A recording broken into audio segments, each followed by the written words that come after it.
تکمیل حیات episode number 7۔ Hospital کے کوریڈور میں بیٹھے زرار پاشا خان کسی غیر معمولی نقطے کو گھور رہا تھا۔ یہاں آئے انہیں 2 گھنٹے سے زیادہ وقت ہو چکا تھا۔ ڈاکٹر مسلسل تھوڑی دیر کے بعد نور آئینہ کا چیک اپ کر رہے تھے۔ اس معصوم سے جان کے لیے کشمیر جیسے سخت موسم کی سردی جان لیوا ثابت ہوئی تھی، وہ بھی محض چند ماہ کی تھی۔ ڈاکٹرز کے مطابق یہ اچانک نہیں ہوا، بلکہ شاید کچھ دنوں یا ہفتوں سے نور آئینہ کی صحت متاثر تھی، وجہ ماں کی مسلسل لاتعلقی تھی۔ زرار نے بڑے برے طریقے سے روتی ہوئی نعمت سے باز پرس کیا تھا۔ وہ اپنی چھوٹی سی بچی کو لے کر کیسے اتنی لاتعلق ہو سکتی تھی؟ نعمت خود مجبور تھی سارا دن گیلے کپڑوں میں رہتے، اور ماں کا دودھ وقت پر میسر نہ ہونے کے سبب نور کی طبیعت اس قدر بگڑی تھی۔ نعمت نے روتے ہوئے ہچکیوں میں اسے ساری بات بتائی تھی۔ سرا آپ کے بیبی اب ٹھیک ہے، ہم نے مکمل چیک اپ کیا ہے، ڈرپس اب صبح لگے گی، فی الحال وہ آؤٹ آف ڈینجر ہے۔ لیڈی ڈاکٹر مس فرخ نے کافی مؤدب سے لہجے میں اسے مخاطب کرتے آگاہ کیا، جس نے آتے ساتھ ہی سارا ہاسپٹل سر پر اٹھا لیا تھا۔ زرار نے ایک نگاہ اپنے کندھے پر سر رکھے سوتی نعمت پر ڈالی اور پھر سامنے کھڑی ڈاکٹر کو دیکھا۔ اوکے، آپ جا سکتی ہیں، مگر خیال رہے کوئی میل ڈاکٹر یا وارڈ بوائے مجھے اس حصے میں دکھنا نہیں چاہیے، نہایت سرد لب و لہجے میں کہتے اس نے لب کھینچ کر نعمت کے گرد اپنا بھاری ہاتھ لپیٹا۔ ڈاکٹر منہ کھولے اس منہ پھٹ وڈیرے کو دیکھتی نخوت سے سر جھٹک کر جا چکی تھی۔ زرار نے نرمی سے نعمت کا باہوں میں اٹھایا، گھور کر اس کے سرخ چہرے پر میٹھے میٹھے آنسو کے نشانات دیکھ وہ چپڑے پیچ گیا۔ کیسے موت سے سو رہی ہے لاپرواہ لڑکی، دانت پیستے ہوئے وہ بڑبڑایا۔ نعمت پر اس کا غصہ ہرگز بھی کم نہیں ہوا تھا۔ وہ جو بھی تھا اس کے نزدیک نور کی کنڈیشن کی ذمہ دار وہی تھی۔ پاؤں سے پش کرتے اس نے دروازہ کھولا تو سامنے ہی ٹیبل پر سامان ترتیب سے رکھتی نرس نے چونک کر اس خوبرو لاپرواہ سے شخص کو دیکھ اس کی باہوں میں موجود لڑکی کو رشک سے دیکھا۔ زرار پاشا خان نے بے قرار نگاہوں سے بیڈ پر نیم دراز نور آئینہ کو دیکھا، جس کی سرخ و سفید رنگت سر پڑ چکی تھی۔ ایک ہاتھ میں ابھی ڈرپ لگی ہوئی تھی، نچلا ہونٹ ہلکا سا کھولے وہ گہری سانسیں بھر رہی تھی۔ وہ اس وقت گلابی رنگ کے موڑے سوٹ میں تھی۔ اس کی حالت دیکھ زرار پاشا کے دل پر برچھیاں چلی۔ وہ صوفے کی طرف مڑا، پٹخنے کے انداز میں نعمت کے وجود کو صوفے پر پھینک وہ نور کی طرف بڑھا۔ نعمت جو ٹینشن کے سبب بھاری اعصاب کے ساتھ نیند میں غرق ہوئی تھی، اب ایک دم گرنے پر وہ ہڑبڑا کر نیند سے بھری سی آنکھیں کھول کر صوفے پر بیٹھی۔ سرخ کچی ڈوریوں سے بھری آنکھوں کو رگڑتے اس نے سامنے دیکھا، جہاں نور کے قریب بیڈ پر احتیاط سے بیٹھتے پاشا نے اس کا چھوٹا سا ہاتھ اپنے ہاتھ میں تھاما۔ بے حد نرمی سے اس کے چھوٹے سے مومی ہاتھ کو اپنے لبوں سے چھوتے اس نے آنکھوں میں اترتی نمی کو گہری سانس بھر کر خود میں انڈیلا۔ سوری مائی پرنسس، بابا کو علم ہی نہیں تھا کہ آپ اتنے بیمار ہو، بس لاسٹ ٹائم اپنے بابا کو معاف کر دو سینوریٹا، آئی پرومس ٹو یو، زندگی میں آئندہ کبھی ایسا کچھ نہیں ہوگا، نیور ایور۔ نور آئینہ کی پیشانی پر ہونٹ رکھتے وہ بھیگے لہجے میں مگر پورے دل سے گویا ہوا تھا۔ نعمت دونوں ٹانگیں اوپر کیے گھور کر اس شخص کو دیکھ کی پشت کو دیکھ رہی تھی، جسے اسے اندازہ نہیں تھا کہ زرار پاشا خان اس کی بیٹی سے اتنا انوالو ہو چکا ہے کہ اس کی بیٹی کی طبیعت خرابی پر اسی پر چڑھ دوڑا تھا۔ نرس جا چکی تھی، اب کمرے میں وہ تینوں نفوس ہی تھے۔ نعمت نے اونگ روکنے کے لیے منہ پر ہاتھ رکھا، اسی لمحے زرار پاشا خان خونخوار تیوریوں سے بولا، واش روم میں جاؤ اور اپنا منہ اچھے سے دھو کر آؤ، جب تک نور ٹھیک نہیں ہو جاتی تم ایک سیکنڈ کے لیے بھی آنکھ نہیں جھپکو گی، وگرنہ میں تمہارا حشر بگاڑ دوں گا۔ نور کے ننھے ہاتھ کو سہلاتے ہوئے گرجدار آواز میں دبے دبے لہجے میں داڑا۔ نعمت فوراً سے بیشتر صوفے سے اٹھ کر کھڑی ہوئی، دھوپ نگلتے وہ بھاگ کر کمرے سے اٹیچ واش روم میں گھسی تھی۔ اچھے سے منہ ہاتھ دھو کر وہ باہر نکلی، تب تک نرس نور کے ہاتھ سے ڈرپ اتار چکی تھی۔ زرار پاشا خان کا سیل فون رنگ ہوا تو اس نے لب کھینچ کر موبائل فون نکالا۔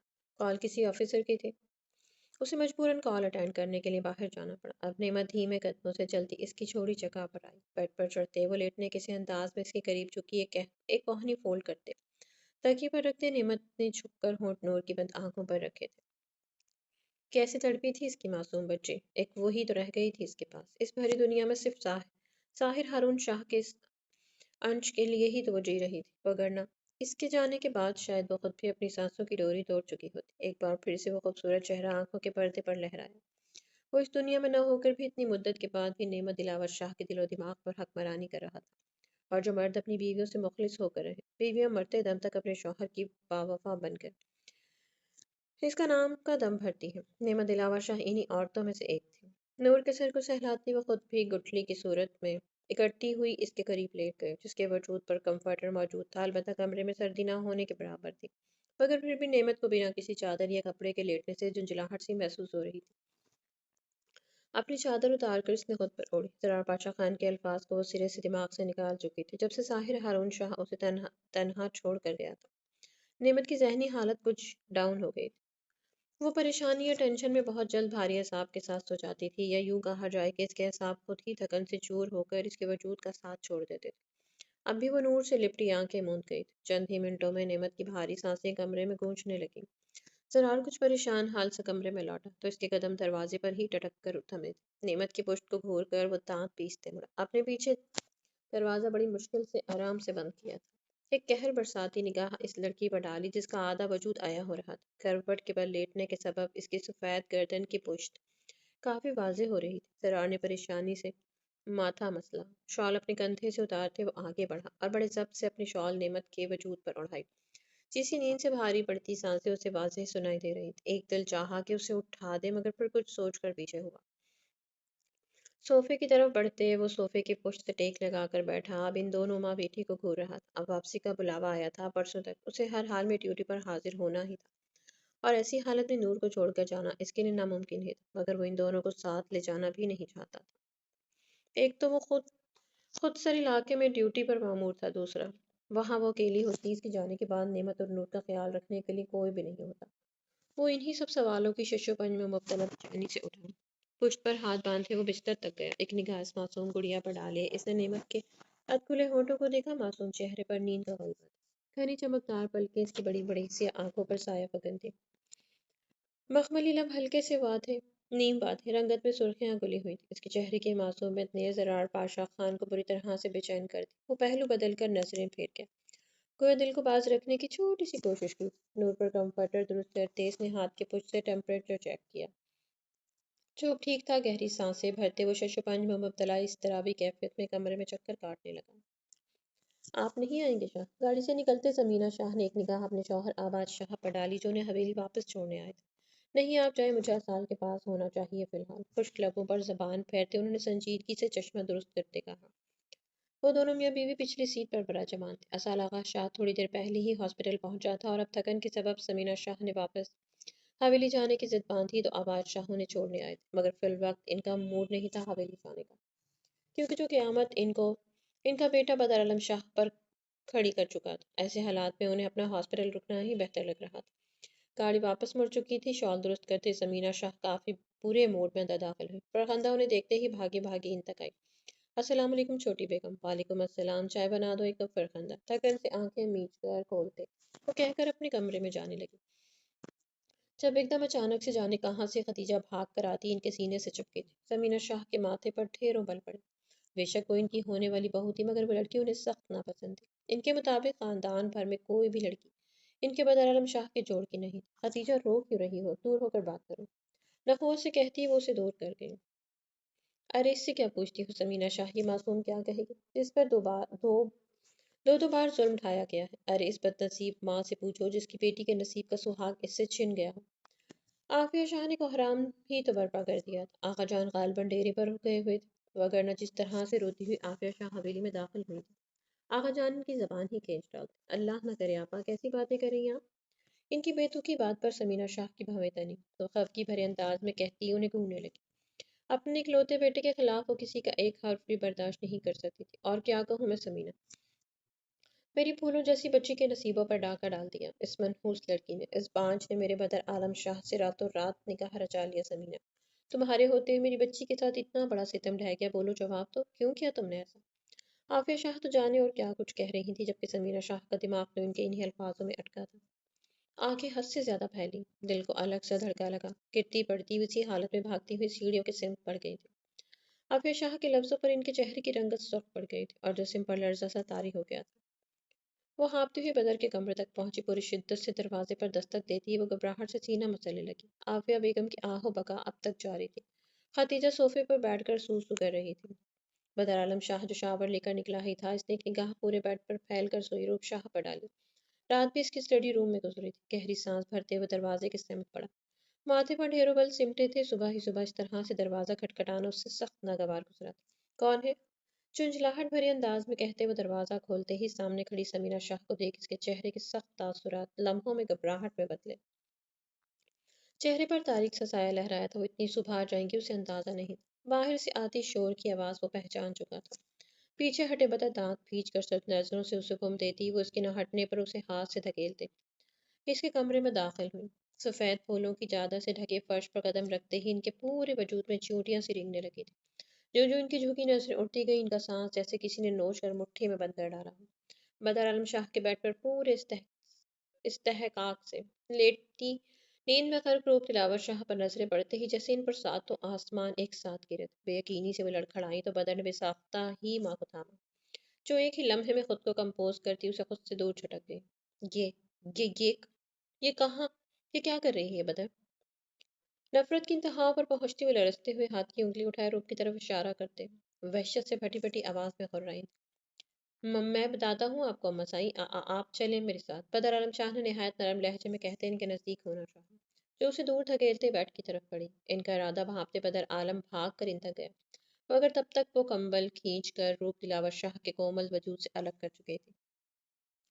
کمبل کھینچ کر اترنے پر روپ کی نیند ہڑبڑا کر ٹوٹی۔ سمینا شاہ نے ایک نفرت بھری نگاہ اس مومی وجود پر ڈالی، جس کے وجود کی رعنائیاں دیکھ بدر عالم شاہ ماں کی موجودگی میں لب بھیج کر رخ موڑ گیا تھا۔ سمینا شاہ کا پورا وجود جیسے آگ کی بھٹی میں جل اٹھا تھا۔ روپ فوراً سے حالات سمجھتے سمینا شاہ کی قہر برساتی نگاہوں کا رخ سمجھتے اٹھ کر بیٹھی، جلدی سے دوپٹہ اٹھایا اپنے وجود پر اوڑھا، بکھرے بالوں کو کان کے پیچھے اڑستے ہوئے شرمندگی سے سر جھکا کر بیٹھ گئی۔ اس کا یوں بیٹھنا بھی انہیں آگ لگا گیا۔ مجھے معلوم نہیں تھا روت تم اس قدر گھٹیا نکلو گی، بغیرت لڑکی، نکلو میرے بیٹے کے کمرے سے۔ وہ لمحوں میں اپنا آپ کھوتی اس پر جھپٹ پڑی تھی۔ روپ سہم کر بستر پر آنکھیں پھیلائے خوفزدہ نظروں سے انہیں دیکھ رہی تھی۔ وہ تو پہلے ہی ان کے عذاب کا نشانہ بنتی آئی تھی، اور آج تو بدر عالم شاہ کی بیوی بن کر ان کے روبرو تھی۔ اما صاحب پلیز روپ کو کچھ مت کہیں، بدر عالم نے بڑے مؤدب سے لہجے میں کہتے انہیں روپ سے دور کرنا چاہا، جو سنی انسنی کرتے روپ کے بازو کو شدت سے سخت گرفت میں جکڑتی اسے بے دردی سے کھینچ کر باہر کی طرف گھسیٹنے لگی۔ روپ کی ہلکی سی چیخ نکلی تھی، اس کا پاؤں بیٹھ کے کنارے پر پھنس جانے کے سبب مڑ گیا تھا۔ اس کی چیخ پر بدر لپک کر دیوانہ وار اس کی طرف بڑھا، مگر سمینا شاہ اسے سمجھنے کا موقع دیے بغیر ہی روپ کو گھسیٹ کر اس کے کمرے سے نکال گئی۔ گھٹیا بد کردار لڑکی، ہمت بھی کیسی ہوئی تمہاری میرے بیٹے، میرے بدر عالم شاہ کے کمرے میں جانے کی، اس کے بستر پر سونے کی، بانجھ عورت، تمہاری انہی حرکتوں کی وجہ سے تمہارے شوہر نے چھوڑا ہوگا تمہیں رات کے آدھے پہر۔ سمینا شاہ کی نفرت کی کوئی حد نہیں رہی تھی۔ محمل قریشی آوازیں سن کر دوپٹہ اوڑھی باہر نکلی تھی۔ سامنے کا منظر کچھ نیا نہیں تھا، مگر وہ لڑکی اصال آغا شاہ کی بہن تھی اور وہ اسے پہچان چکی تھی۔ وہ معصوم سی شہزادی محمل نے بے دردی سے لب کاٹے، کاش وہ اس کے لیے کچھ کر پاتی۔ نیلی کانچ سے خوبصورت گہری آنکھوں میں بے بسی کا سمندر موجزن ہوا تھا۔ نیچے کھڑی عافیہ بیگم اور خدیجہ بڑی سکون سے اس منظر کو دیکھ رہی تھی۔ ملازمین تک سانسیں روک چکے تھے۔ سمینا شاہ نے عین اوپر کی طرف سیڑھیوں پر رکتے روپ دلاور شاہ کا ہاتھ چھوڑے اسے دھکا دیا تھا۔ محمل نے ڈر کر سینے پر ہاتھ رکھا، اصال آغا یہاں نہیں تھا، وگرنہ شاید وہ اس لڑکی پہ یوں ظلم نہ ہونے دیتا۔ اس پوری حویلی میں اسی شخص سے اسے نفرت ہونے کے باوجود بھی تھوڑی بہت امید باقی تھی۔ سفید رنگ کی خوبصورت پوشاک اس کے سفید مخملی وجود پر جچ رہی تھی۔ عافیہ شاہ نے بڑی باریک بینی سے اس حسن کی مورت کو کاٹ دار نظروں سے گھورا تھا، جو پہلی بار کمرے سے باہر نکلی تھی۔ ان کی تیز نگاہیں محمل قریشی کے وجود کو جانچنے سے قاصر رہ گئی تھی، کیونکہ وہ ریکنگ کے پاس کھڑی تھی۔ اگر قریب ہوتی تو یقیناً اسے ایک نگاہ ڈالتے ہی جانچ لیتی۔ روپ شاہ کے دل دوست چیخ پر خدیجہ نے اپنے آنسو رگڑ ڈالے، اب اس کے ہونٹوں پر زخمی سے مسکران ابھرے تھے۔ اس سے پہلے کہ روپ شاہ گرتی بدر عالم شاہ آندھی طوفان کی طرح بھاگتا ہوا آگے بڑھا تھا۔ ایک ہی جسم میں اسے تھامے وہ سینے میں بیٹھ گیا تھا، جس کا دل اور وجود تھر تھر کسی پتے کی مانند لرز رہا تھا۔ بدر عالم شاہ نے اس کے گرد اپنے مضبوط بازوؤں کا گھیرا بنا ڈالا، حالانکہ اس کا دل اپنا دل اب تک خوف سے دھڑک رہا تھا، اگر وہ گر جاتی تو۔ سبز آنکھوں میں خون تیزی سے اترا تھا۔ بدر چھوڑو اس لڑکی کو، سمینا شاہ چلائی تھی۔ خبردار، دور رہے اما سے۔ آگے بڑھتی سمینا شاہ کو دیکھ وہ پہلی بار اس قدر اونچی آواز میں چلایا تھا کہ سمینا شاہ کے ساتھ ساتھ حویلی میں موجود ہر فرد نے حیرت سے اسے دیکھا۔ وہ تو بڑا نرم مزاج تھا۔ روپ شاہ میری بیوی ہے، بدر عالم شاہ کی بیوی، روپ بدر عالم شاہ۔ اگر کسی نے بھی، کسی ایک بھی شخص نے ان کو چھونے یا تکلیف دینے کی کوشش کی تو بدر عالم شاہ بھول جائے گا کہ اس شخص سے میرا کیا رشتہ ہے۔ اس نے کاٹدار نگاہ منہ کھولے کھڑی عافیہ بیگم پر ڈالی، اپنی ماں کو دیکھ کر کہا تھا، جو ایک ہی دن میں بیٹے کے بدلے طور اتوار پر اندر تک لرزی تھی۔ آنکھوں میں پانی تیرنے لگا، جسے دیکھ بدر کچھ نرم پڑا۔ لب بھیجے اس نے روتی ہوئی روپ کو خود سے دور کرتے جھک کر اسے باہوں میں بھرا تھا، جس کا پاؤں موڑنے کے سبب وہ اب تکلیف میں تھی۔ محمل نے تشکر بھری گہری سانس بھری۔ بدر عالم شاہ اسے اصال آغا شاہ سے اچھا لگا، مگر اس حویلی کی عورتوں کا رویہ کافی تضحیک آمیز تھا۔ سر جھٹکتے وہ کمرے میں گھسی، دروازہ اندر سے لاک کر گئی۔ کیا ہے میری جان، اتنا پریشان کیوں ہے؟ وہ کافی دیر بعد کمرے میں داخل ہوا تھا۔ بالکنی کے کھلے دروازے کو دیکھ وہ سمجھ گیا تھا رمینا ضرور وہاں ہوگی۔ دبے قدموں سے اسی سمت جاتے تو آپ نے اسے نرمی سے خود میں سمیٹ کر سوال پوچھا، آ گئے آپ؟ رمینا نے سر چٹک کر سوال کیا، جس پر دراب نے گہری سانس بھرتے ہنکارا بھرا۔ کیا کہہ رہی تھی آپ کی امو؟ رمینا نے منہ بسور کر پوچھا۔ اس کے تاثرات دیکھ دراب نے لب دبا کر اس کے گال پر ہونٹ رکھے تھے۔ وہ اپنی موری کے پاس ہی سے آ رہا تھا جو اسے دوسری شادی اور رمینا کو طلاق دینے پر بزد تھی۔ کافی بحث و مباحثے کے بعد دراب غصے سے اٹھ کر چلا ہے۔ وہ کسی بھی صورت رمینا سے دستبردار نہیں ہو سکتا۔ یقیناً حریم اسفندیار خان کو اپنے لیے آپ کے لیے منتخب کر چکے ہیں، یہی خبر سنائی ہوگی۔ وہ زخمی سا ہنسی تو اس کی آنکھوں میں جھلکتی نمی دیکھ دراب کے دل کو کچھ ہوا۔ اس نے تڑپ کر اس کا رخ موڑے اسے اپنی طرف کیا، دونوں ہاتھ مضبوطی سے ریکنگ پر جمائے۔ اب رمینا خان کی بھیگی خفا سی نظروں میں دیکھا جہاں جلن کا تاثر نمایاں تھا۔ آپ کو لگتا ہے کہ میں ایسا ہونے دوں گا؟ وہ دو بدو سوال پوچھ بیٹھا۔ رمینا نے گہری سانس بھر کر اسے دیکھا۔ اگلے ہی لمحے وہ اس کے سینے کا حصہ بنی تھی۔ دراب نے اپنے بازو اس کے گرد پھیلائے۔ دراب، وہ آپ کے خاندان کی لڑکی ہے، اتنی کم عمر اور خوبصورت بھی۔ جانتے ہیں آپ کی مورے سے شروع سے ہی آپ کے لیے چن چکی تھی، وہ تو میں بیچ میں آ گئی۔ وہ اب اپنا دل کھول کر اس کے سامنے رکھ رہی تھی۔ دراب کے ہونٹوں پر مبہم سی مسکراہٹ تھی۔ اگر بڑی حویلی والے اس رشتے کے لیے مان گئے تو وہ وقت دور نہیں دراب جب مجھے آپ سے دور کر دیا جائے۔ وہ ایک دم سے کہتے رو پڑی تھی۔ دراب نے گہری سانس بھرتے اس کا چہرہ ہاتھوں میں بھرتے اپنے سامنے کیا۔ رمینا میری جان، ایسا کچھ نہیں ہونے والا، کیونکہ اول تو میں موری کو شادی سے انکار کر دیا ہے، اور دوسرا اگر وہ پھر بھی نہ مانی تو بڑی حویلی والے اس رشتے کے لیے کبھی نہیں مانے گی۔ رمینا نے چونک کر اسے دیکھا۔ دارون کبھی اس رشتے کے لیے حامی نہیں بھرے گا، وہ اپنی بہن کو ایک شادی شدہ شخص سے کبھی نہیں بیائے گا، ٹرسٹ می۔ اس کی بات سن رمینا کے لبوں پر خوبصورت مسکراہٹ امڑی۔ وہ لمحوں میں پرسکون ہوئی اس کے سینے سے آن لگی۔ تمہارے لیے سرپرائز ہے، تو آپ نے لب دبا کر آسمان کو دیکھتے کہا۔ رمینا خان چونکی۔ کیسا سرپرائز؟ اس کی آنکھوں میں چمک امڑی تھی۔ صبح بتاؤں گا ڈارلنگ، وہ مبہم سا مسکرایا، اسے خود سے لپٹا گیا۔ کہاں گیا تم خان؟ رات کے آدھے پہر وہ دبے قدموں سمیت زنان خانے میں داخل ہوتا اپنے کمرے کی طرف خاموشی سے بڑھ رہا تھا، جب پیچھے سے آتی مورے کی آواز پر اسے لب بھینچ کر رکنا پڑا۔ سرخ آنکھوں میں اترتے خون کو اس نے گہری سانس بھر کر اپنی آنکھیں میچتے کم کرنا چاہا تھا۔ ڈارک بلو کلر کی شلوار قمیض میں مردانہ نینی شال اس کے چوڑے شانوں پر نفاست سے سیٹ تھی۔ بھورے بال پیشانی پر چپکتے تو اس کی مغروریت میں اضافہ کر رہے تھے۔ مورے، آپ ابھی تک جاگ رہی ہیں؟ ان کے سوال کا جواب دینے کی بجائے زرغام خان نے الٹا انہی سے سوال کیا تھا، جس پر بختاور خانم کے چہرے پر کرختگی مزید بڑھی تھی۔ ہم کیا پوچھ رہا ہے تم سے؟ وہ اب خفگی سے بولی تو زرغان کے لبوں پر نہ چاہتے ہوئے مسکراہٹ گہری ہوئی۔ ڈیرے پر تھا، گہری سانس بھرتے اس نے نظریں چرا کر کہا۔ جواباً وہ اس سے دور ہوئی۔ کہاں چھپا پڑا ہے تمہارا وہ بھائی؟ اب یہ مت کہنا کہ تم کو نہیں پتا۔ کیا کیا ہے اس بار اس بدبخت نے جو اس بار اپنا ہی حویلی آنے سے ڈر رہا ہے وہ؟ بختاور خانم کے کٹیلے لہجے میں پوچھنے پر زرغان خان نے لب بھینچ ڈالے تھے۔ وہ خود نہیں جانتا تھا کہ آفتاب خان کہاں ہے۔ کافی دنوں سے وہ شہر میں موجود اس کے فارم ہاؤس پر سے غائب تھا۔ وہ تبھی سے زرغان خان اسے ڈھونڈ رہا تھا۔ آفتاب خان ملا تو نہیں تھا، البتہ زارون سکندر خان پر اس کا غصہ دگنا ہو چکا تھا۔ اچھا چھوڑو اس بدبخت کا بچہ کو، تم سے ایک کام کرنا ہے۔ وہ اسے جانچتی نظروں سے دیکھ کر بولی۔ زرغان خان ان کی بات کرنے کے انداز پر نہ چاہتے ہوئے ٹھٹک کر آنکھیں چھوٹی کی انہیں بغور دیکھنے لگا۔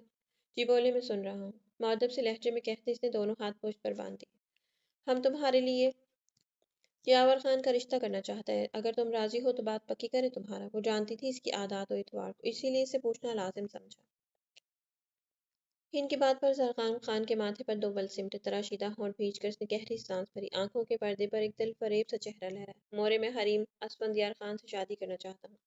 آپ لوگ کل ہی بڑی حویلی جائیں اور میرے لیے اس کا ہاتھ مانگیں۔ وہ سنجیدگی سے دو ٹوک انداز میں کہہ کر واپسی کے لیے مڑا، جبکہ بختاور خانم کی آنکھیں حیرت کے مارے انتہا سے زیادہ پھیلیں۔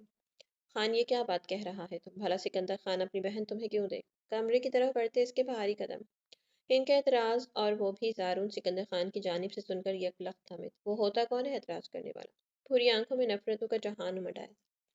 بختاور خانم نے تعصب سے اپنے جوان بیٹے کو دیکھا۔ وہ حریم کا بھائی ہے، اوپر سے تمہارا عمر ماشاء اللہ سے 31 کا ہونے والا ہے۔ تم اور حریم چھوٹا بچی ہے تمہارے آگے۔ وہ جانتی تھی زارون سکندر خان اور زرغان خان کی بچپن سے ایک دوسرے سے نہیں بنتی تھی، ایسے میں یہ ممکن ہی نہیں تھا کہ وہ رشتہ دیتے۔ وہ خود بھی گلمینے سے اتنا ہی بڑا ہے مورے۔ حریم اسفندیار خان صرف زرغام خان ولی خان کی ہے۔ آپ کل ہی جا کر اسے میرے لیے مانگے گی، اگر وہ لوگ مانے تو ٹھیک، وگرنہ یہ خان اسے دوسرے طریقے سے اپنائے گا۔ سردار سخت لفظوں میں سرد اور سخت لفظوں میں اپنی بات کہتے وہ رکا نہیں تھا۔ وقار و خانم نے اپنے چکراتے سر کو دونوں ہاتھوں سے بڑی مشکل سے تھامے، خود کو گرنے سے سنبھالا۔ انہوں نے تو کبھی سوچا تک نہیں تھا کہ زرقام خان کا دل خاندان بھر کی سب سے چھوٹی لڑکی حریم اسفندیار خان پر آئے، وہ بھی زارون سکندر خان کی اکلوتی بہن پر۔ کیا ارادہ ہے تمہارے شاہ سائیں؟ آج بھی واپس جانا ہے یا نہیں؟ ڈیرے پر خوار ہونا ہوگا۔ پشت پر ہاتھ باندھے بھاری روبدار آواز میں کچھ قدم احتراماً خود سے پیچھے کھڑے اختر پر ایک کٹیلی نگاہ ڈال کر آغا جان نے دھول اڑتے کچے میدان پر نظریں باندھی۔ ختم آپ ہو سردار سائیں، مجھے اس بات کا علم نہیں۔ اختر نے خوف سے کانپتے وجود پر قابو پاتے بمشکل ہی کہا تھا۔ اس کے جواب پر وہ اسپاٹ چہرے سمیت مڑے۔ دونوں ہاتھوں کی مٹھیاں بھیج کر انہوں نے کالے رنگ کے گھوڑے پر سوار اسال آغا شاہ پر ایک نگاہ ڈالی۔ تمہیں یہ بھی نہیں معلوم؟ تمہیں معلوم کیا ہوتا ہے؟ آخرکار اختر، وہ دبے دبے لہجے میں گرج پڑے تھے۔ اختر کے لیے دھوپ تک نکلنا محال ہو گیا تھا۔ چہرے پر پسینے کی بوندیں آقا جان صاف دیکھ رہے تھے۔ ہم نے کہا تھا کہ آقا اس باقی گھوڑے کے نزدیک نہیں بھٹکیں گے۔ آپ سے وہ کام بھی نہیں ہو سکا۔ بولے پھر آپ کا فیصلہ کر دیا جائے آج۔ زہریلے لہجے میں پھنکار کر کہتے وہ سرخ نظروں سمیت اسے گھورنے لگے۔ گھوڑے کی مزاحمت اب عروج پر ہوتی جا رہی تھی۔ وہ سیاہ رنگ کا گھوڑا، خوبصورت گھوڑا جسے ازال آقا شاہ نے ایک ریس میں دیکھتے ہی پسند کر لیا۔ اس کے مالک نے یہ کہہ کر بیچنے سے انکار کر دیا تھا کہ وہ نسلی اور پالتو گھوڑا ہے۔ بچپن سے اپنے مالک سے اٹیچ ہے اور آج تک اس پر کوئی دوسرا شخص سواری نہیں کر سکا۔ پچھلے ایک ہفتے سے وہ ڈیرے پر تھا۔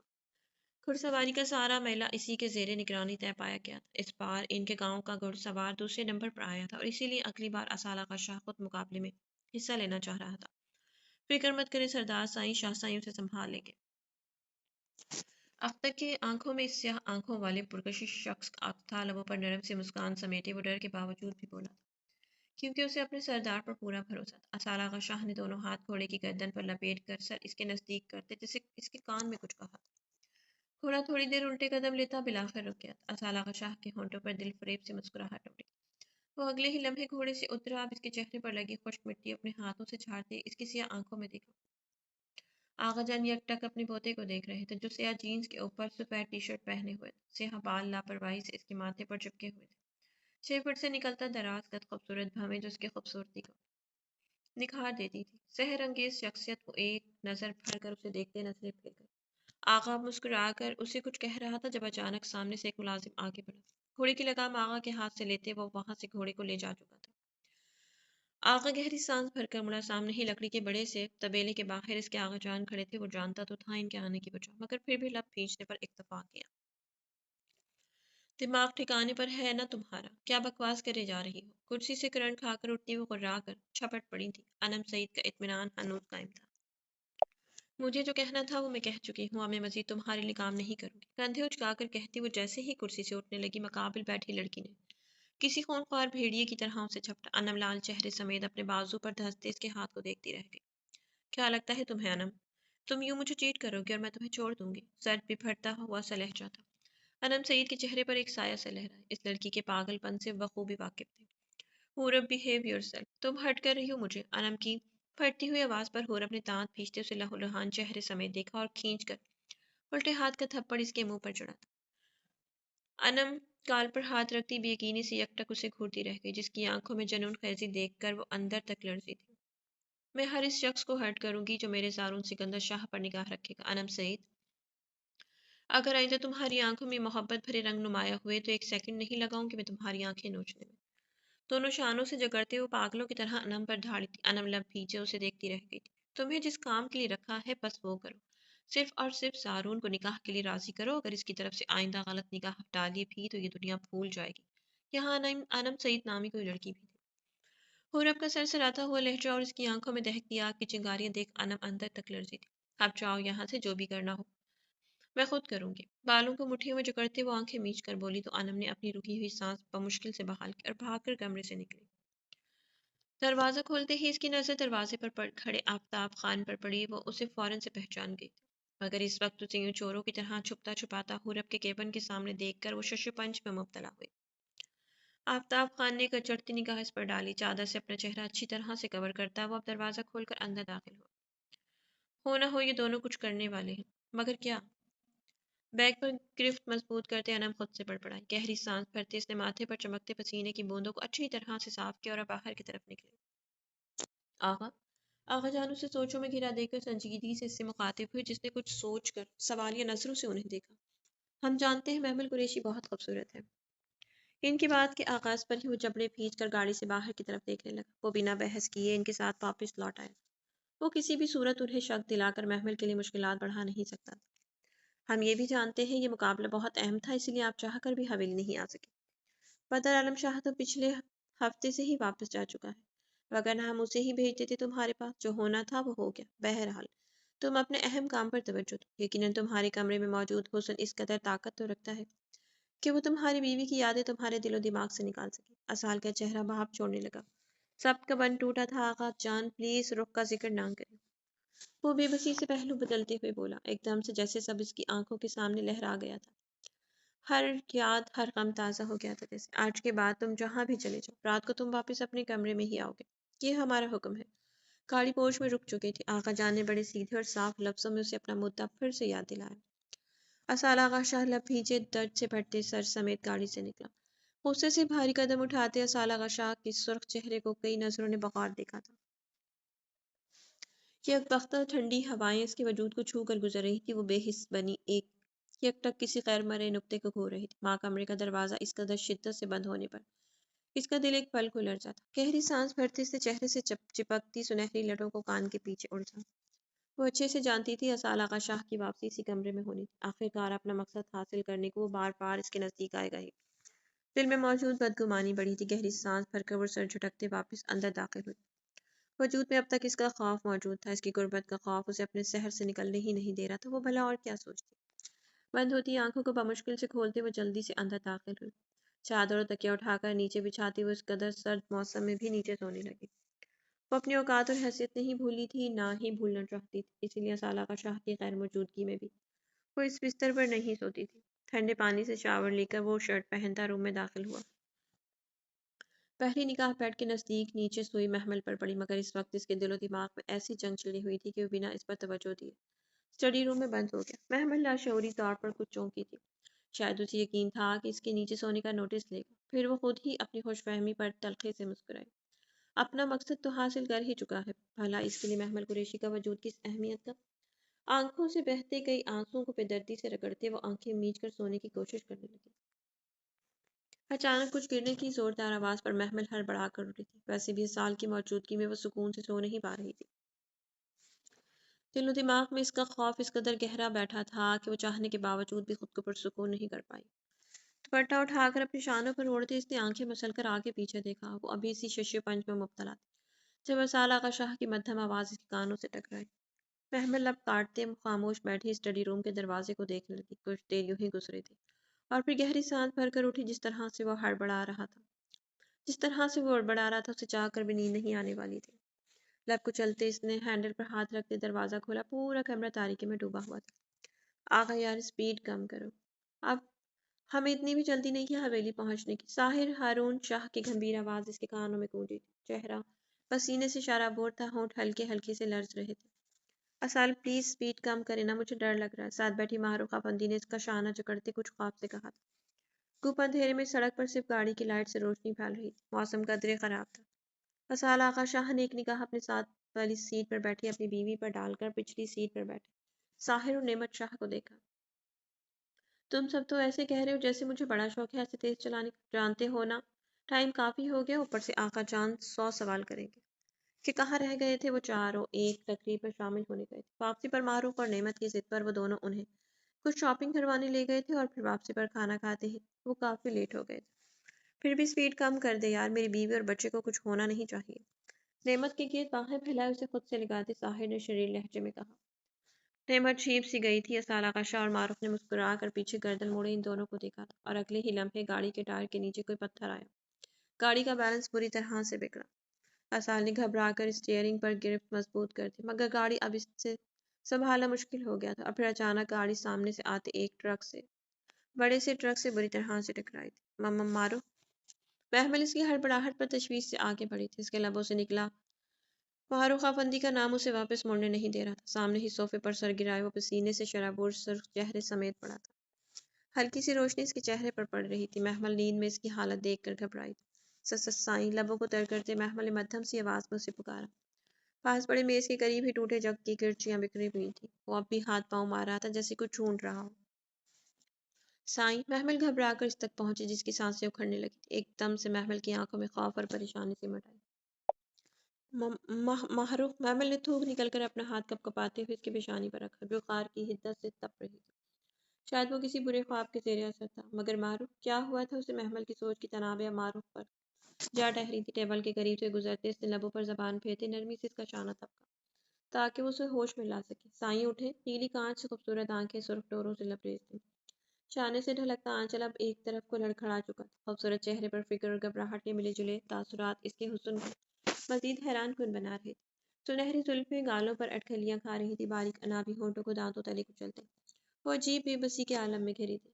نگاہیں اس خوبروز شخص پر ٹہر سی گئی تھی۔ نکاح کے بعد آج پہلی بار اسے پینٹ شرٹ میں ملبوس پایا تھا۔ محمل کو اس کے حسن سے عجیب سی خفت ہونے لگی۔ گلابی گال جانے کس احساس کے سبب دہک پڑے تھے۔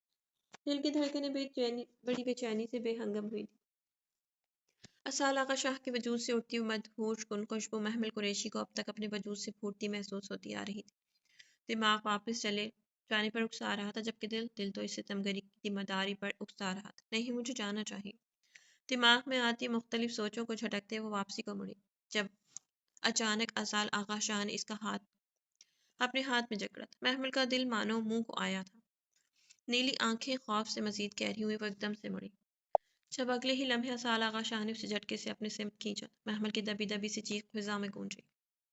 وہ ایک دم سے دونوں ہاتھ اس کے چوڑے سینے پر جمائے گہری سانسیں بھرتی اسے دیکھنے لگی، جس نے ایک دم سے اس کی نازک کمر کے گرد اپنا مضبوط حصار بنایا، اسے جھپٹ کر اپنے نیچے گرایا۔ سائیں محمل کی بے یقینی میں ڈوبی مدھم سرگوشی نما پکار پر اسال آغا شاہ نے لمحے میں اپنی گہری سی آنکھیں کھول کر اس کے چہرے پر پھیلے خوف و دہشت کو بغور دیکھا۔ گردن ذرا سی اونچی ہونے کے سبب محمل قریشی کی مدھم سانسیں اسال آغا شاہ کو اپنی تھوڑی پر محسوس ہوئی تھی۔ دونوں ہاتھ اس کی کمر کے گرد ابھی تک حصار کی صورت میں بندھے ہوئے تھے۔ چچا چھوڑیں۔ پہلی بار وہ ہوش میں اپنے وجود پر اس کی گہری نگاہیں محسوس کر رہی تھی۔ بے بسی، غصہ اور خوف بیک وقت اود آیا تھا۔ خوبصورت نقوش میں تناؤ بھر رہا تھا۔ اسال آغا شاہ کے کچے ڈوروں سے لبریز اس کی سرخ ہلکی سی نم آنکھیں اس بے تحاشا حسین چہرے پر جمائیں۔ کیا ہوا؟ ڈر کیوں رہی ہو؟ نظر اس کے حسین چہرے پر جمایا اسال آغا شاہ نے حیرت سے سوال کیا۔ اس کا بلا وجہ کا ڈرنا اسے سمجھ نہیں آیا تھا۔ نہیں، میں ڈر تو نہیں رہی، خواب سے سہمی ہوئی ہرنی کی طرح اپنی دلکشین آنکھیں ایک پل کو بڑی کرتے وہ مضبوط لہجے میں بولی، جیسے خود کو یقین دلانا چاہو۔ اسال اس کے چھونے پر ہی جاگ گیا تھا، مگر چانا اس کا یوں دور جانے پر وہ بے ساختہ ہی اسے بنا کچھ سوچے سمجھے اپنی طرف کھینچ گیا۔ یہ سب غیر ارادی طور پر ہوا تھا۔ وہ خود اپنی حالت نہیں سمجھ پا رہا۔ تمہیں اس وقت یہاں نہیں آنا چاہیے تھا محمل، بوجھل گمبھیر لہجے میں کہتے اسال آغا شاہ نے سنجیدگی سے اس لڑکی کو خود سے پیچھے پھیکے پڑتے چہرے کو دیکھا۔ آپ بیمار ہیں، نیند میں پڑپڑا رہے تھے، بس اسی لیے آئی۔ وہ اس کا حصار توڑنے کی کوشش میں نگاہیں جھکائے بولی تھی۔ اسال آغا شاہ نے بغور اس کی شرم و حیا سے سرخ پڑتے چہرے کو دیکھا۔ اس کا حسن کسی بھی مضبوط اعصاب کے مالک کا دل ڈگمگانے کو کافی تھا۔ چاند سے مکھڑے پر نگاہیں گاڑے اسال نے بے ساختہ ہی اپنے ہونٹ محمل قریشی کی خوف سے سج پڑتی پیشانی پر رکھے۔ محمل کی گرفت اس کی شرٹ پر مضبوط ہوئی تھی، آنکھوں میں بے بسی کے سبب نمی سی جھلکنے لگی۔ اس کے وجود کی لرزاہٹ محسوس کرتے اسال بے ساختہ ہی سے دور ہوا۔ جذبات ایک دم سے اس پر حاوی ہوتے جا رہے تھے۔ محمل قریشی کوئی عام سے لڑکی تو ہرگز نہیں تھی جسے چھونے کے بعد وہ اپنے احساسات پر قابو رکھ پاتا، مگر پچھلے ایک ہفتے سے وہ ہر ممکنہ کوشش کر کے اس سے دور رہا تھا۔ حق ملکیت کا احساس اس کے وجود پر عجیب سی مدہوشی طاری کر رہا تھا، مگر وہ اسال آغا شاہ اپنے جذبات پر قابو پانا اسے بخوبی آتا تھا۔ آنکھیں میچتے اس نے بے ساختہ ہی پیچھے ہٹتے اپنا حصار کھول دیا۔ محمل اس کے دور ہٹنے پر بے ساختہ ہی آنکھیں کھول گئی۔ جاؤ یہاں سے محمل۔ بالوں میں ہاتھ پھیرتے وہ اٹھ کر کھڑا ہوا، رخ موڑے سنجیدگی سے کہتے وہ غیر مرئی نقطے کو گھورنے لگا۔ محمل بے ساختہ ہی گھبرا کر اٹھے، دوپٹہ شانوں پر درست کرتے وہ بھاگ کر کمرے سے نکلی۔ السلام علیکم، کیسے ہیں آپ آغا جان؟ میدان خانے میں اچانک ولی خان کی آمد پر سبھی نے چونک کر انہیں دیکھا، جن کے چہرے پر ڈھیر و اطمینان اور مبہم سے مسکراہٹ تھی۔ دارون سکندر خان کی سیاہ آنکھیں کچھ ناگواری سے سمٹی۔ اچھا آغا جان، میں نکلتا ہوں، شام تک پھوپھو کے ساتھ لوٹوں گا۔ وہ ولی خان کی آمد پر ہی جلدی سے بات بدلتے وہاں سے اٹھ کھڑا ہوا۔ ولی خان نے بغور اس کے بدلتے چہرے کو دیکھا، جس نے سلام کا جواب تک دیتے سیدھے منہ نہیں دیا تھا۔ ولی باہر کیوں کھڑا ہے تم؟ تاجان کی آواز پر وہ سر جھٹک کر آگے بڑھے۔ تھوڑی ہی دیر میں وہ لوگ اٹھ کر باہر لاؤنج کی سمت بڑھ گئے تھے۔ تاجان، مجھے کچھ ضروری بات کرنی ہے آپ سے۔ چند ایک باتوں کے بعد ولی خان مدعے پر آئے تھے۔ تاجان نے ہنکارا بھرتے ہی کرسی کی پشت سے ٹیک لگائی۔ وہ اکیلے نہیں آئے تھے، وقت آور خانم ان کے ساتھ آئی تھی، جو زنان خانے میں موجود تھی۔ حریم کہاں ہے نظر نہیں آ رہا؟ بختاور خانم نے کھوجتی نظروں سے آگے پیچھے دیکھتے حریم کو ڈھونڈنا چاہا تھا۔ گلمینہ تو پیپر کی تیاری میں مصروف تھی اور حریم تیار ہو رہی تھی۔ زارون سکندر خان تو نہیں، البتہ زرار پاشا اسے لینے آ رہا تھا۔ شام تک نور کو ڈسچارج کیا جانا تھا اور وہ نور اور نعمت کے ساتھ ہی ہاسپٹل سے واپس آنے والی تھی۔ سرتاج خان ان کے یوں سیدھا حریم کا پوچھنے پر کچھ چونکی، دل میں گھبراہٹ بھی ہو رہی تھی۔ آج نہیں تو کل حریم کا رشتہ ہونا ہی تھا، وہ بھی برادری میں ہی، مگر آفتاب خان کے عادات و اتوار انہیں سخت ناپسند تھا۔ مگر یہ وہ بھی جانتی تھی آخری فیصلہ دا جان کا ہونا تھا۔ امو میری چوٹی بنا دے۔ سیڑھیوں سے بھاگتی ہوئی نیچے کی طرف آتی حریم خان کی آواز پر جہاں زرتاج خان اور نرگس خان نے ایک دوسرے کو بے بسی سے دیکھا تھا، وہی بختاور خانم کے ہونٹ مسکرائے تھے۔ سبز رنگ کی پٹھانی پوشاک پہنے خوبصورت چہرہ کسی بھی بناوسی گھار کے بغیر بھی کافی خوبصورت لگ رہا تھا۔ وہ اب اپنی بڑی بڑی آنکھیں پھیلائے خود کو دیکھتی بختاور خانم کو منہ کھولے دیکھنے لگی۔ سرتاج خان اسے اشاروں سے دوپٹہ اوڑھنے کا کہتی رہی، مگر وہ نہ سمجھی سے انہیں اشاروں ہی میں پوچھنے لگی کہ کیا ہوا ہے۔ 18 سالہ حریم اسفندیار بلا شبہ کافی حسین تھی، مگر ایک نگاہ اس پہ ڈالتے ہی وہ سمجھ چکی تھی کہ وہ اتنی ہی کم عمر بھی ہے، مگر اپنے بیٹے کی ضد کے آگے وہ خود مجبور تھی۔ ادھر آؤ حریم، ماڑا ہم بال بناتا ہے اپنا بچی کا۔ بختاور خان کے مسکرا کر کہنے پہ حریم بنا ماں کو دیکھے بھاگ کر ان کے نزدیک پلنگ کے قریب بیٹھی۔ نرگس خان نے بمشکل سے مسکراہٹ دبائی، کیونکہ ان کے آنے کا مدعا وہ مٹھائی اور پھلوں کی ٹوکریاں دیکھتے ہی سمجھ گئی تھی۔ تھوڑی ہی دیر میں اس کے بال خوبصورتی سے باندھ چکے تھے، جس پر اس نے مسکرا کر ان کا شکریہ ادا کیا۔ پورچ میں گاڑی رکنے کی آواز پر وہ ماں کو خدا حافظ کہہ کر دوپٹہ اوڑھتی باہر کو بھاگی۔ بختاور خانم نے نہ سمجھی سے زرتاج خان کو دیکھا، جس پر انہوں نے مختصر لفظوں میں انہیں حریم کے ہاسپٹل جانے کا بتایا۔ مگر ولی خان، یہ کیسا ہو سکتا ہے؟ زارن اور زرغان کا آپس میں بنتا ہی نہیں ہے ایسا حالات میں شادی کرنا۔ تاجان کی آنکھوں کے سامنے ایک پل کو زرغان خان کا خوبصورت عکس لہرایا۔ تاجان ہم ہر چیز کو بخوبی سمجھتا ہے، مگر یہ زرغان خان کا خواہش تھا، ہم اسی لیے بہت خواہش سے آیا ہے۔ حریم بچہ ہمارے لیے بالکل بیٹی جیسا ہے، اور زرغان خان سے تو آپ واقف ہی ہے۔ تاجان ولی جان نے گہری سانس بھرتے ولی خان نے گہری سانس بھرتے ہوئے کہا، انہیں تو بیٹے کے عشق کی بابت جب سے علم ہوا تھا وہ گہرے صدمے میں تھے۔ یہاں آنے پر بھی زرغان خان نے انہیں اکسایا، بقول اس کے وہ اب مزید انتظار نہیں کر سکتا، اسے حریم اسفندیار خان ہر صورت میں اپنی زوجیت میں چاہیے۔ ٹھیک ہے، ہم ایک دو دن تک سوچ کر بتائے گا، داجان نے نیم رضامندی ظاہر کرتے ہوئے کہا، تو ولی خان نے کڑے دل سے مسکراتے ہوئے سر کو اسبات میں ہلایا۔ پرخندہ ڈائننگ ٹیبل پر چھائی خاموشی کو اسال آغا شاہ کی آواز نے توڑا۔ آغا جان نے ابروج کا آ کر بغارز کے تنے نقش کو دیکھا۔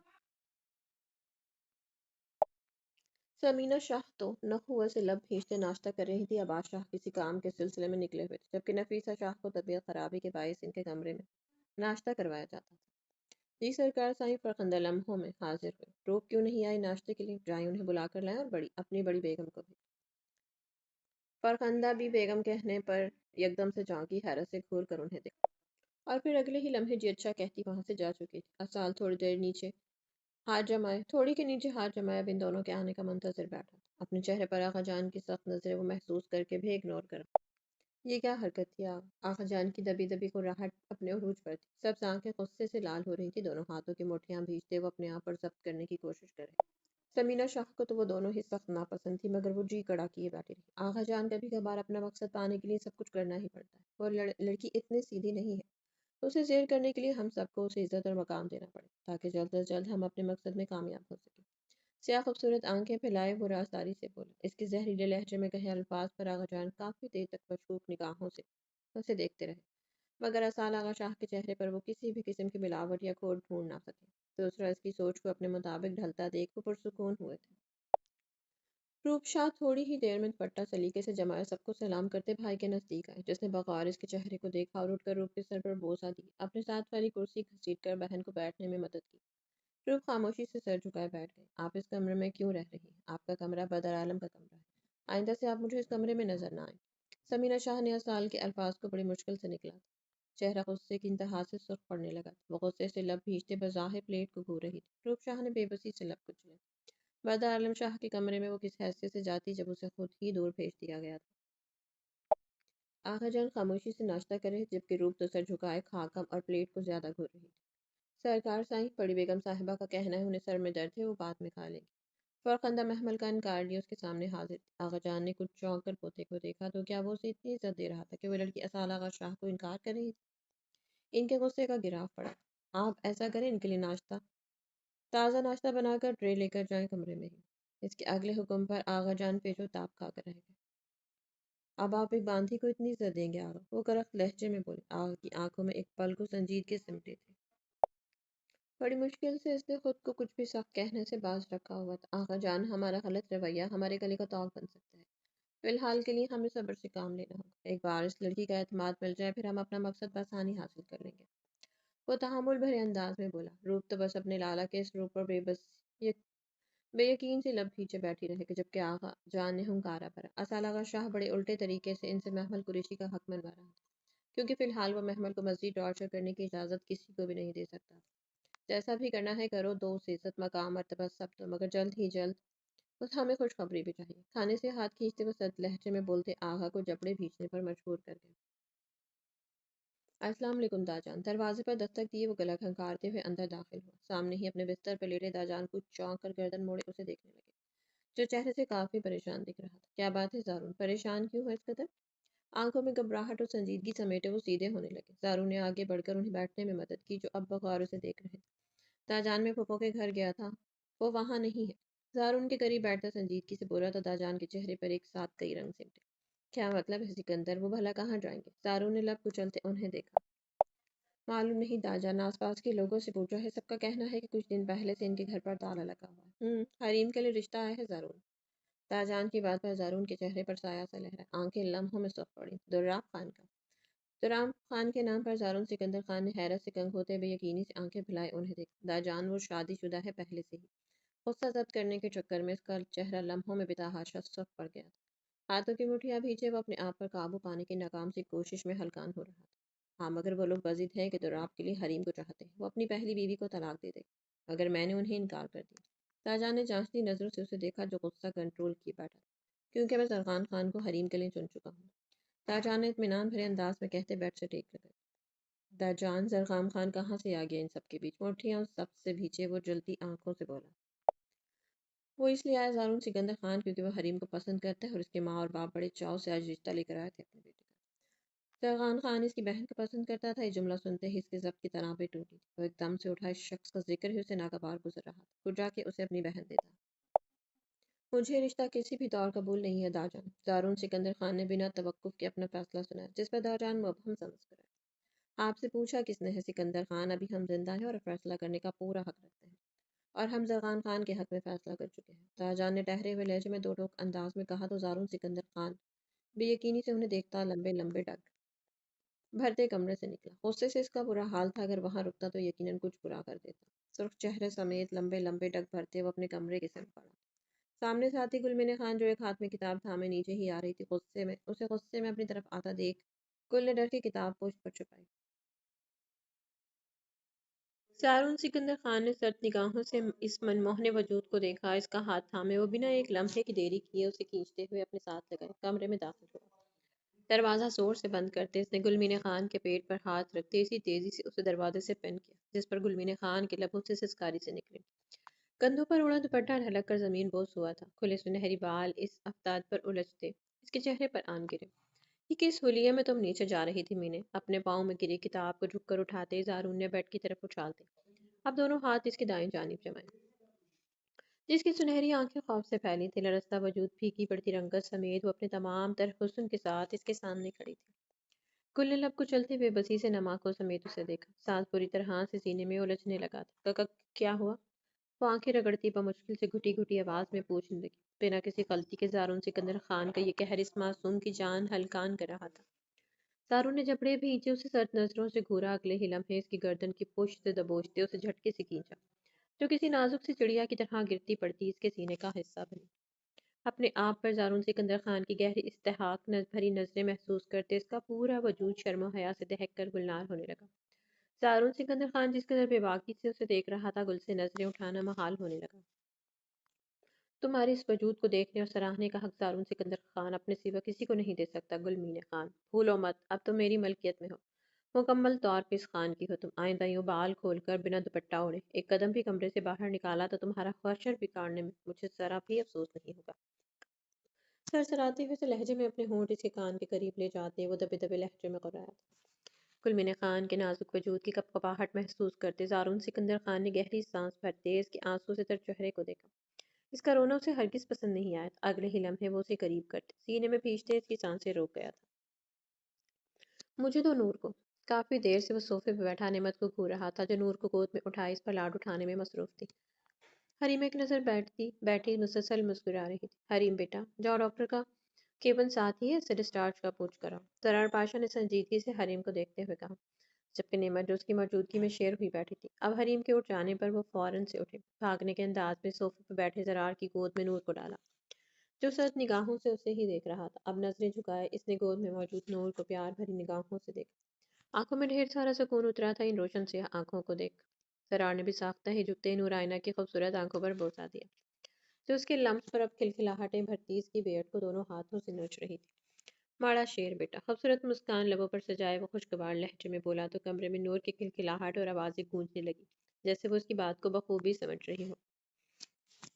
نعمت سامنے بیڈ پر بیٹھی اب ناخن منہ میں ڈالے کتر رہی تھی۔ خونخوار نظروں کا رخ زرار پاشا خان ہی تھا۔ وہاں نور نے دودھ بھری الٹی کی تھی جس سے زرار پاشا کا ہاتھ بری طرح سے گندا ہو گیا۔ نعمت کرنٹ کھاتے اٹھی، بھاگ کر اس تک جاتے وہ پھولتی سانسوں سمیت گھٹنوں کے بل جھکی۔ سوری، نوری نے جان بوجھ کر نہیں کیا، دودھ پیا ہے اس نے ابھی تو اس لیے الٹی آ گئی۔ وہ ہونٹ کچلتے بے بسی سے بولی، اسے لگ رہا تھا کہ زرار اب ناگواری سے نور کو صوفے پہ رکھ دے گا یا اسے کراہت محسوس ہوگی۔ اپنا دوپٹہ آگے بڑھاتے وہ بنا نظریں اٹھائے زرار پاشا خان کے ہاتھ کو دیکھتی اسے صاف کرنے لگی۔ پاشا کے ماتھے پر الجھن سے سمٹے بل لمحوں میں سیدھے ہوئے۔ رکو، گمبھیر مگر سرد آواز پر گھنی پلکوں کی جھالر اٹھی تھی۔ پاشا نے قریب سے دل فریب نظارہ دیکھا۔ میری قمیض کی جیب میں رومال ہے، اسے نکالو اور نور کا چہرہ صاف کرو فوراً۔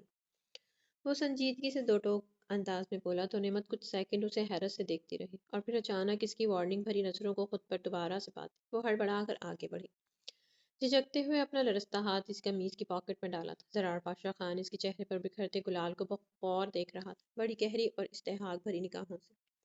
نعمت پیچھے ہوئی تو زرار نے اسے اشارے سے اٹھ کر صوفے پر بیٹھنے کا کہا، جس پر وہ چاروں نچار اٹھ کر اس کے قریب بیٹھی۔ اب بڑی نرمی سے نور کے ہونٹ اور تھوڑی صاف کی۔ نور اپنی بڑی بڑی آنکھوں کو پھیلائے کبھی پاشا کو دیکھ رہی تھی تو کبھی ماں کو۔ یہ دونوں ہستیاں اس کے چہرے کی مسکان بڑھا دیتی تھی۔ کانپتے ہاتھوں سے اس نے بڑی مشکل سے زرار پاشا خان کے سرخوں سفید ہاتھ کی پشت کو صاف کیا۔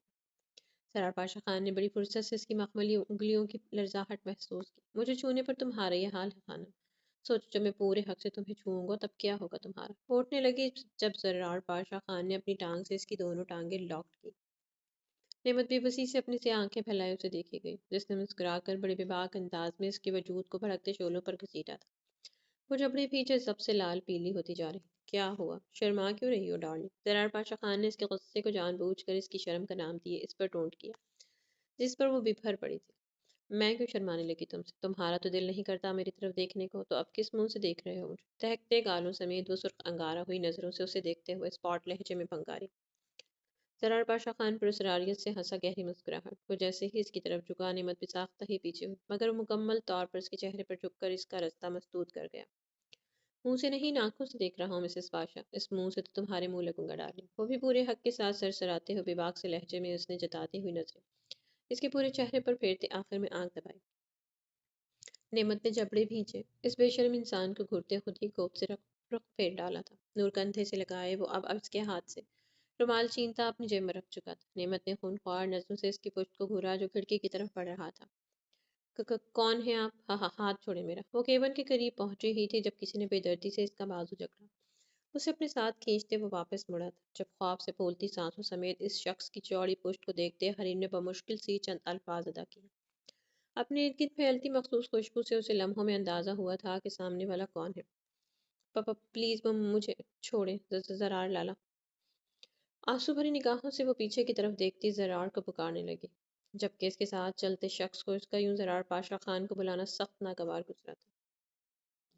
سرد نگاہوں سمیت اسے گھورتے اس نے پاس موجود دروازے کو تھاڑ سے کھولا اور کھینچنے کے انداز میں حریم خان کو اپنے ساتھ گھسیٹتے ہوئے وہ اندر داخل ہوا۔ آؤٹ! اندر موجود نرس جو گھبرا کر اس سنگی شخص کو دیکھ رہی تھی، مقابل سرخ نگاہوں سمیت ہو رہا تھا۔ حریم تھر تھر کانپتی اب خوف سے پیلی پڑنے لگی تھی۔ نرس کے جانے کی دیری تھی جب سامنے موجود شخص نے اسے کھینچتے ہوئے دروازے سے پن کیا تھا۔ حریم اس کی گرفت پر جھٹپٹانے لگی، سانسوں کی روانگی میں بڑی گھٹن سی ہوئی تھی۔ کیا کر رہی ہو تم ہاسپٹل میں؟ برفیلے لہجے میں پوچھتے اس نے آج کوئی رعایت نہیں دی تھی۔ حریم نے بمشکل سے اس کے سینے پر کانپتے ہوئے ہاتھ جمائے اسے خود سے دور کیا، جو اپنے اور اس کے مابین حائل دیوار کے باعث مجبوراً پیچھے ہٹا تھا، مگر اس کی آنکھوں میں اترتی جنون خیزی حریم پر واضح کر گئی تھی کہ وہ کس قدر مجبوری میں اس کی حرکت کو ہضم کر سکا تھا۔ نوری بیمار ہے اس لیے آئی تھی۔ بھیگی پلکیں ایک دم سے جھک گئی تھی۔ محترم سرخ آنکھوں سے ہوتے مقابل کی نظریں سرخ گالوں پر ٹہری تھی۔ وہ بے بسی سے لب بھیج کر رہ گیا۔ تم اچھے سے جانتی ہو حریم خان، مجھے تمہارا بنا بتائے باہر نکلنا سخت ناپسند ہے۔ نمبر کیوں آف ہے تمہارا؟ اب کی بار پوچھے گئے سوال پر حریم کو سانس لینے میں دقت ہوئی تھی۔ پچھلے 2 سالوں سے وہ اس شخص کا جنون، اس کا پاگل پن سہتی آ رہی تھی۔ وہ اچھے سے جانتی تھی اس کے سامنے وہ کچھ بھی نہیں تھی۔ مخالفت کرتی بھی تب جب سینے میں موجود باغ دل اسے اس خان کے خلاف جانے دیتا۔ سوری یاد نہیں رہا۔ اب کی بار بڑی معصومیت سے جواب حاضر تھا۔ سامنے والے کا دل چاہا کہ اس لڑکی کا دماغ ٹھکانے لگا دے۔ وہ پورے 1 گھنٹے سے پاگلوں کی طرح اس کے لیے پریشان رہا تھا، اور محترمہ اتنی دیدہ دلیری سے کہہ رہی تھی کہ یاد نہیں رہا۔ تمہاری یادداشت بہت کمزور ہوتی جا رہی ہے جانم۔ لگتا ہے اب وقت آن پہنچا ہے تمہاری یادداشت کے ساتھ ساتھ تمہارا دماغ ٹھکانے لگانے کا۔ اس کے چہرے پر جھولتی لٹ کو نرمی سے پیچھے کر دے، وہ جنون خیز لہجے میں بولا تھا۔ حریم نے حیرت اور پریشانی سے اسے دیکھا۔ سنا ہے دولاب خان اور زرغان خان کا رشتہ آیا ہے تمہارے لیے۔ جینس کی پاکٹ میں ہاتھ پھنسائے وہ زیر لب مسکرا اٹھا پڑا تھا، جبکہ ان دونوں ناموں کو سنتے ہی حریم نے حیرت و بے یقینی سے سامنے کھڑے شخص کو دیکھا۔ مجھے علم نہیں، مجھے جانے دے لالا، آ جائیں گے، گھبرا کر کہتی وہ فوراً سے اس سے دور ہوئی تھی۔ اس کی یہ دوری مقابل کھڑے شخص سے بڑی مشکل سے برداشت کی تھی۔ جہاں اتنا صبر کیا تھا وہاں کچھ اور صحیح۔ بالوں میں انگلیاں چلاتے وہ سوچتے ہیں مبہم سا مسکرایا۔ مجھے امید نہیں تھی آپ سے ایسی بے وقوفانہ بات کی آغا۔ آپ فوراً سے بیشتر ساری میٹنگز کینسل کر دیں۔ اسال آغا شاہ کی بات سنتے ہی وہ بھڑک اٹھے تھے۔ ابھی کل رات ہی تو وہ حویلی لوٹا تھا اور آج پھر سے 2 ہفتوں کے لیے شہر جانے کی بات کر رہا تھا۔ کچھ پر ہاتھ باندھے کھڑے اسال آغا شاہ نے گہری سانس بھرتے اپنے قریب کھڑے آغا جان کو دیکھا۔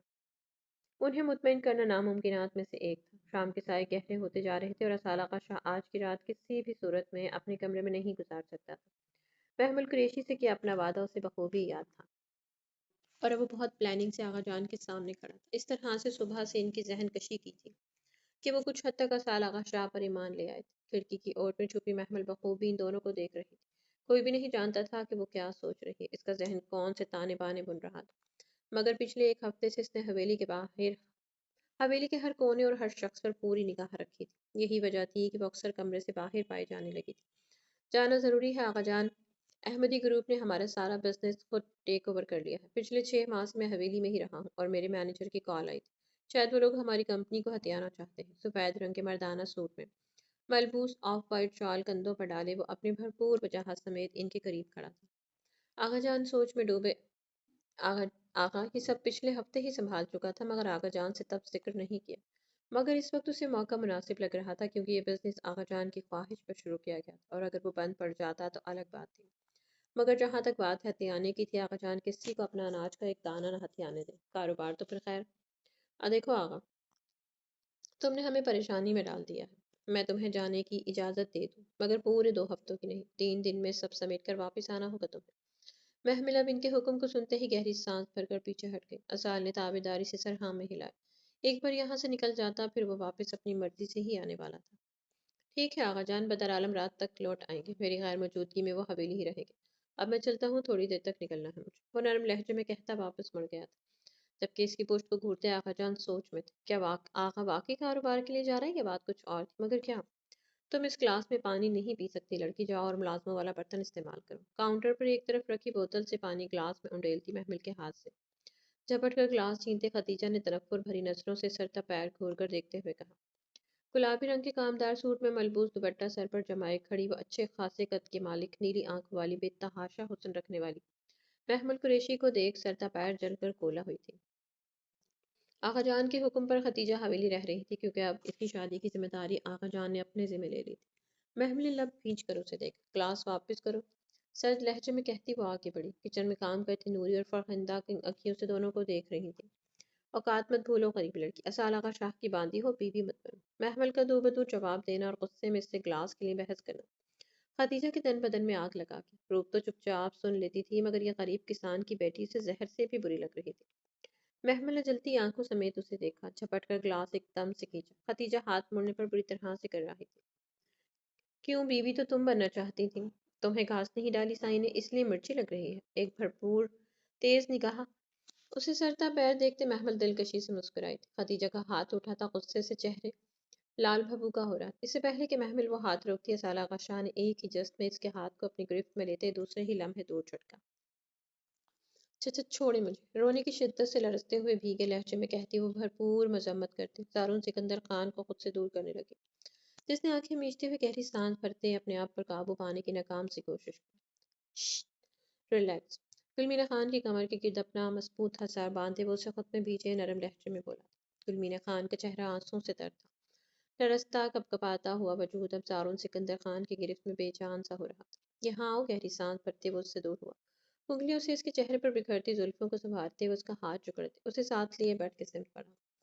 ایک نظر اس کی جھکی پلکوں پر ڈالے اس نے نرمی سے اسے شانوں سے جکڑتے بیڈ پر بٹھایا اور ہاتھ بڑھاتے پیچھے پڑی اس کی کتاب اٹھائی۔ تو تم زرار کے پاس جا رہی تھی؟ انگلش کی کتاب کو انگلیوں میں گھماتے ہوئے سنجیدگی سے پوچھتا، اس کے ساتھ جڑ کر بیٹھا۔ گلمینہ خان اس کے یوں خود کے قریب بیٹھنے پر خود میں ہی سمٹ گئی تھی، آنکھوں کو ہاتھ سے رگڑتی ہوئی بچوں کی طرح سر اسبات میں ہلا کے زارون سکندر خان نے کتاب اس کی گود میں رکھی۔ کب ہے پیپر؟ نہایت سنجیدگی سے ایکس رے کرتی نظروں سے اس کے وجود کو گھورتے وقت ٹھہرے ہوئے لہجے میں بولا، دو دن بعد۔ انگلش کے پیپر میں اسے کافی چھٹیاں تھیں، پہلے کچھ دن تو اس کی تقریب کی تیاری میں ہی گزر گئے تھے۔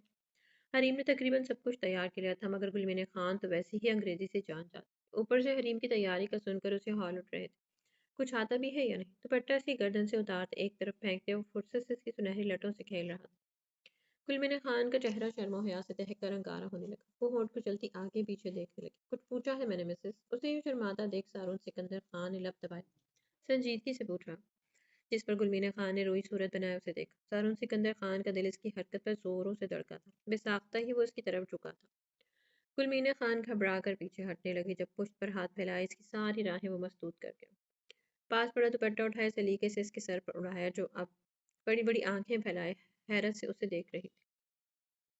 مت کرو ایسی حرکتیں گلمینہ سکندر خان، جس دن اس خان کا ضبط جواب دے گا اس دن تمہاری ننھی سی جان مشکل میں پڑ جائے گی، مدہوش بھاری آواز میں کہتے اس نے ہونٹ گلمینہ خان کی پیشانی پر رکھے تھے، جو اس کے لمس پر سانس روک رہی تھی۔ بک کھولو، میں پڑھاتا ہوں تمہیں۔ اس نے قدرے دور ہوتے وہ بیڈ گراؤنڈ سے ٹیک لگاتے سنجیدگی سے بولا۔ اس کا غصہ گلمینہ خان کی موجودگی نے زائل کر دیا تھا، مگر دماغ ابھی تک زرخان خان پر اٹکا ہوا تھا۔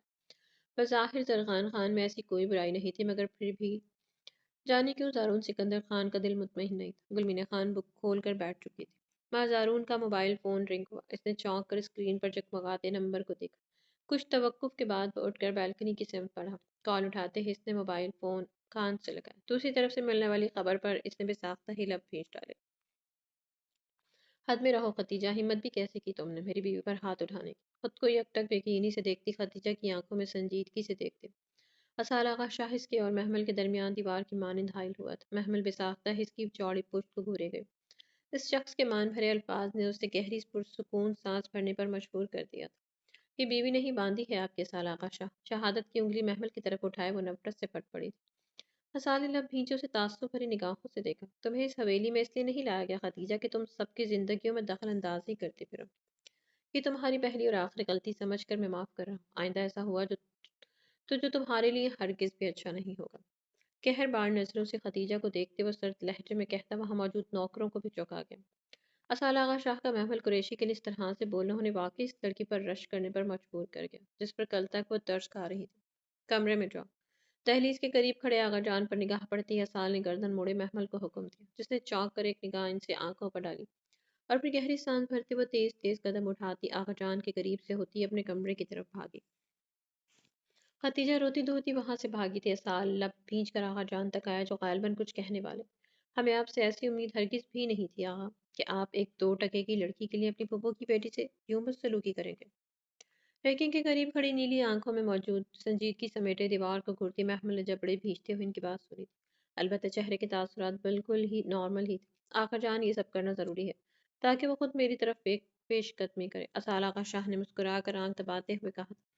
آغا جان تو کچھ دیر اسے حیرت سے جانچتی نظروں سے دیکھتے رہے، جبکہ محمل قریشی کا چہرہ دھواں دھواں ہوا، آنکھوں کی ڈوریوں یکدم خون آلود ہوئی۔ بے اعتباری کا جھٹکا اس قدر شدید تھا کہ اس کا سانس تک اکھڑنے لگا۔ دل پر ہاتھ رکھتے اس نے گہری سانس بھرتے اپنی تکلیف کو سہنے کی کوشش کی، جو کہ حد سے سوا تھی۔ پوری حویلی میں جس شخص کو وہ اپنا غم گسار سمجھتی آئی تھی در حقیقت وہی اس کا سب سے بڑا دشمن تھا۔ بات تو ٹھیک ہے تمہاری، مگر ہمارے خیال سے تمہیں ابھی جانا نہیں چاہیے۔ جب وہ تمہاری موجودگی میں بھاگنے کی کوشش کر سکتی ہے تو تمہاری غیر موجودگی میں وہ پھر سے بھاگے گی۔ وہ اس بار اگر ایسا ہوا تو ہماری عزت مٹی میں مل جائے گی، کیونکہ وہ لڑکی اب تمہارے نام سے منسوب ہے۔ اس کی خود کی عزت تو ہے نہیں، مگر ہم عزت دار ہیں، اس لیے فی الحال تم شہر مت جاؤ۔ آقا جان کے نفرت بھرے لہجے میں گھلتے زہر کو بڑی آسانی سے ہضم کر گئی تھی، کیونکہ ان کی اصل فطرت سے وہ بخوبی واقف تھی۔ سال نے سوچنے کے اس انداز میں گردن کو خم دیا۔ اس بار وہ کہیں نہیں جائے گی آقا جان، فکر مت کریں۔ اگر اس نے یہ جرت کی تو میں خود اس کے ماں باپ کو موت کی گھاٹ اتار کر اسے تعمر کے لیے یہاں قید کر دوں گا۔ پشت پر ہاتھ باندھے اسال آغا شاہ نے کافی عام مگر مضبوط سے لہجے میں کہا، ہاں ہمیں فخر ہے تم پر آغا۔ یہ ہوئی نا ایک سردار والی بات۔ آقا جان تو خوشی کے مارے اس کے شانے جگڑ کر کہہ لگا اٹھے۔ اسال نے زیر لب مسکراتے انہیں تعصب آمیز نگاہوں سے دیکھا۔ وہ جب چاہیں جیسے چاہیں اپنے رد عمل سے، اپنی باتوں سے انہیں بہت جلد اپنی مٹھی میں بند کر کے جا رہا تھا۔ اتنا سب کچھ کرنے کے بعد اسے پورا یقین تھا اب محمل اس حویلی میں اس کے بغیر زندہ رہ پائے گی۔ گہری سانس بھرتے وہ ان کے سوالات کے جواب دینے لگا۔ بمشکل سے گرتے پڑتے وہ نوب گھما کر اندر داخل ہوئی تھی، لڑکھڑاتے ہوئے قدموں سمیت جسے صوفے کی پشت پر سہارے کے لیے ہاتھ رکھا تھا۔ اسال آغا شاہ کے الفاظ میں کسی زہریلے سیسے کی مانند اس کے کانوں میں گونج کر اسے اذیت دے رہے تھے۔ گھٹن کا احساس اس قدر شدت آمیز تھا کہ محمل نے بھیگی آنکھوں کو پشت سے بے دردی سے رگڑتے اپنا خوبصورت دوپٹہ وجود سے نوچتے ہوئے دور پھینکا تھا۔ سنہری بالوں کو مٹھیوں میں جکڑتے وہ کرب کے عالم میں سسکیاں بھرنے لگی۔ نازک مخملی وجود رونے کی شدت سے لرز رہا تھا۔ نیلی شفاف آنکھوں میں ٹہری شبنم نے ان آنکھوں کو غیر معمولی طور پر حسین بنا دیا تھا۔ وہ اپنے آپ سے لاپرواہ گرتی پڑتی بیڈ تک پہنچی۔ یہ چار دیواری اس کمرے میں بسی ستمگر کی جان لیوا مسحور کن مہک محمل کا سانس گھٹنے لگی۔ بیڈ کی طرف بڑھتے اس کے قدم ایک پل کو تھمے۔ دائیں جانب بیڈ کے قریب موجود ٹیبل کے اوپر معروف افندی کی تصویر تھی۔ اس کے قریب ہی اسال آغا شاہ کا موبائل فون پڑا تھا۔ غصے نے اس کی سوچ سمجھنے کی صلاحیتیں مفقود کر دی تھی، جیسے وہ گالوں پر لڑکتے آنسوؤں کو بار بار ہتھیلی سے رگڑتی اپنے گلابی کٹاؤ دار ہونٹوں کو دانتوں تلے کچلتے وہ انہیں زخمی کر چکی تھی۔ جانے کیوں اسال آغا شاہ کی بے وفائی اس کے پورے وجود پر کسی زہریلے کوڑے کی مانند برس رہی تھی۔ کانپتے ہاتھوں سے موبائل فون اٹھائے محمل نے لاک کھولنے کی کوشش کی، مگر